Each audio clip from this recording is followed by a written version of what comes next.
আসসালামু আলাইকুম, শুভ সকাল। সবাই কেমন আছেন? আজকে আমি নিয়ে আসলাম রুই মাছের দো কেজি করবো। এখন কিন্তু অনেক সকাল, গ্যাস থাকে না, তাই সকালে এটা পাক করতে আসছি। এই যে কড়াইটা বসাই দিছি, ডাল বাগাতেছি। কড়াইটা বসাই দিলাম, দিয়ে দিলাম তেল ভাজার জন্য।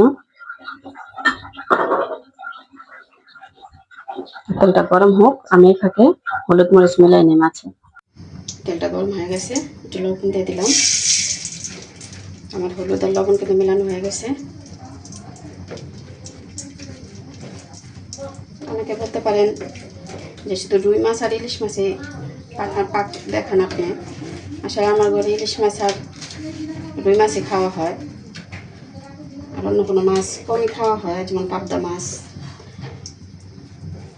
তারপর আপনার ইচা মাছ, এই এই বেশিরভাগ এই চারটা মাছই খাওয়া হয়। বিসমিল্লাহ।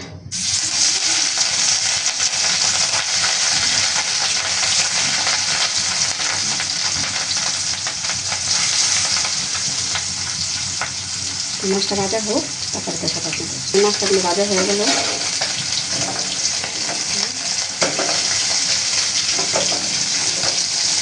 মাছটা এখন নামিয়ে আমি কড়াই বসিয়ে দিই।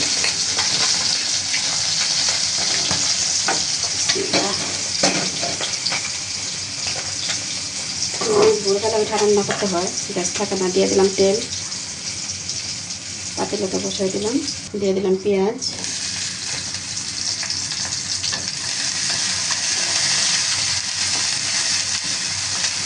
ডালটা পাকানো হয়ে গেছে। পেঁয়াজটা কিন্তু ভাজা হয়ে গেছে, পেঁয়াজটা ভাজা হয়ে গেছে। দিয়ে দিলাম পানি। এরপর যে আমি একে মশলা দিব, দিলাম আদা রসুন বাটা, হলুদ গুঁড়া, মরিচ গুঁড়া, ধনিয়ার গুঁড়া, জিরার গুঁড়া, পরিমাণ মতন লবণ, টমেটো, কাঁচামরিচ। শেষ, আমার একে একে সব মশলা দেওয়া শেষ।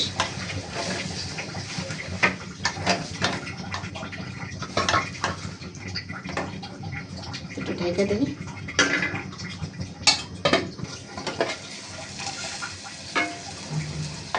বেশ কিন্তু আস্তে আস্তে কমে গেছে। এখানে একটা জালি দেওয়া ছিল, জালিটা নামাই ফেলেছি।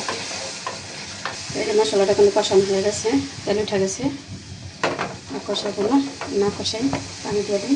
বিসমিল্লাহ। দিয়ে দিলাম পানি। মাছটা কম বেশি পানি দেওয়ার দরকার নেই, একটু দিলাম।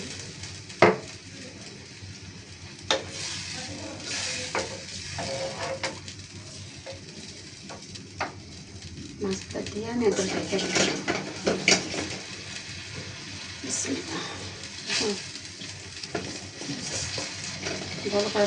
বড় করে আসা থাকলে হবে না, কোন সময় আবার গ্যাস চলে যায়, তখন আবার আপনার ইয়াটা দিলে আবার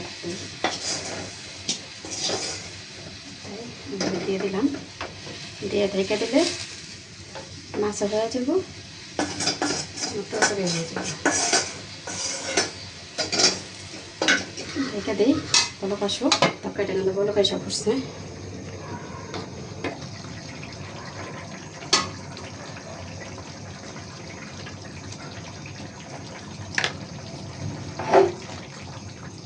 যে আরেকটা জল শুকাবো, একটা জল শুকায় তারপরে নামাবো।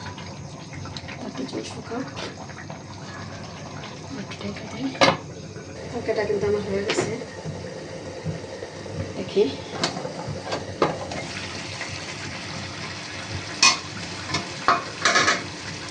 আজকে বেশি ঝোল রাখবো না, মাখা মাখা।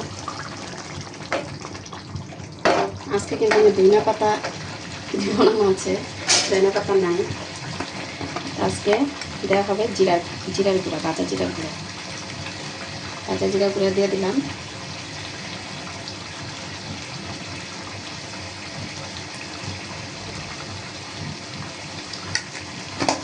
ঠিক আছে, তরকারিটা আমার ডান।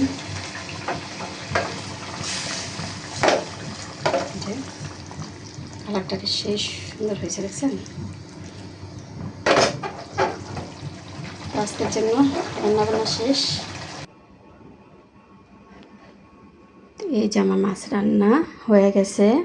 এখন দুপুরবেলা খাইতে আসলাম, তো এই যে মেয়ে খাবে, আমার ছোটো মেয়ে। অনেক ভোরবেলা তো পাক করছি, আমি দেখাইছি আপনাদের। এই যে রুই মাছটা পাক কেমন হইলো। আরও ডাল পাকাইছি, কিন্তু ডালটা দিলাম না, ও ডাল খাইব না, তাই আর ডালটা দিলাম না। তো এখন খাবে। তো আমার মাছ রান্নাটা কেমন হলো জানাবেন, আর কমেন্ট করবেন, শেয়ার করবেন, পাশে থাকবেন, লাইক করেন। তো সবাই ভালো থাকবেন, সুস্থ থাকবেন। আল্লাহ হাফেজ।